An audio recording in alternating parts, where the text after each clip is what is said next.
এই যে একটা গাভী দেখছেন, পুরা শরীর চামড়াগুলো উঠে যাচ্ছে, লোমগুলো উঠে যাচ্ছে, একটু কাছ থেকে দেখেন। এই যে অবস্থা, এটা কেন হয়েছে জানেন? এটা আপনারা অনেকেই চর্মরোগ বলবেন অথবা কেউ অ্যালার্জি বলবেন।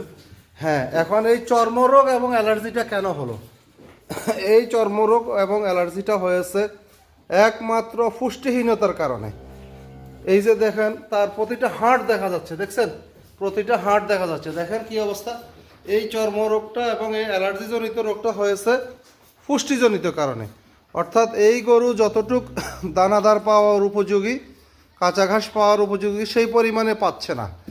তো এই যে ছোট গরুটা, ভাই এই ছোট গরুটা আপনি কেন পালেন? এটা কয় লিটার দুধ দেয়? যদি স্বাস্থ্য ভালো থাকে বাচ্চা দিলে কয় লিটার দুধ দেয়?